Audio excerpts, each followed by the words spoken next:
book is called The Climate Caper, and bearing in mind the massive uncertainties that there are to do with this climate forecasting business, essentially the book is about how and why scientists seem to have gone absolutely overboard in selling the theory of disastrous climate change. They seem to be putting the whole reputation of science, which has been built up over the last several hundred years, they seem to be putting that whole reputation on the line in order to sell their particular point of view. The book starts with a bit of physics and a bit of economics, and as an example of what it talks about the fact that the atmosphere and the ocean are fundamentally turbulent, chaotic, and so it is very likely that it is inherently impossible to make forecasts of, let us say, the average rainfall over Australia into the next century. This concept of inherent unpredictability is borne out a bit by the behaviour of the vast numerical climate models that people have running around the world. If you look at the 20 or so models that are talked about by the IPCC in its report, rather more than half of those models predict that in 100 years' time the average rainfall over Australia will be greater than it is now.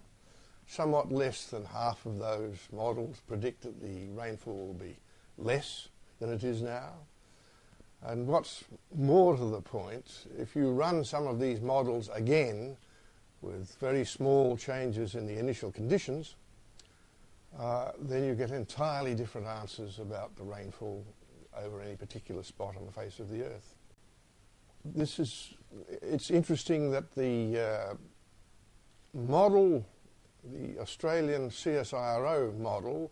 predicts the driest Australia for the future, which is a bit unfortunate because this was the scenario of future climate which was used by the economist Professor Garth when he was developing his advice to the Australian government on what to do about climate change. And the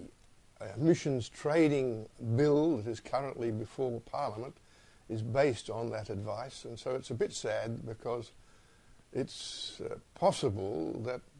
the whole scenario of a drier Australia is absolute nonsense. And I guess it just goes to show that it's another element of vast uncertainty in the whole climate change business. The book talks a bit about of the techniques by which the system, the climate change scientific system, manages to keep the skepticism of scientists within it away from the public view. It also deals fairly extensively with some of the reasons why scientists feel that they need to go overboard on the subject. There are all sorts of reasons, but perhaps the most cogent of them is that scientists have to eat like everybody else, and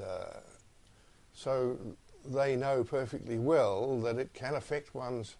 future career in science research or in climate research if they express too public a view on the uncertainties associated with future climate. I suppose that the broadest picture of the difficulty can be obtained by thinking about the fact that over the last 3 or 4 decades, the actual number of scientists has multiplied enormously, scientists in any field. But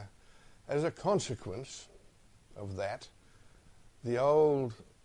joke about publish or perish has become a very serious matter indeed, and it affects scientists such that they are more or less forced, in order to produce lots of research papers, they are more or less forced either to deal with unimportant subjects which can get published because they're not controversial, or get themselves attached to a field which is politically correct. And again, it turns out that it's much easier to publish papers that support the thesis of disastrous climate change than the other way around. Finally, I suppose one could summarize by saying that President Eisenhower, way back in 1961, was extraordinarily prescient in his farewell speech to the nation. You might remember he was talking about the problems of the military-industrial complex. But in that same speech, he was talking also about the possibility that in the future governments would fall under the thumb of a scientific, technological elite. And indeed, this, in a sense, is what is happening with this climate change argument.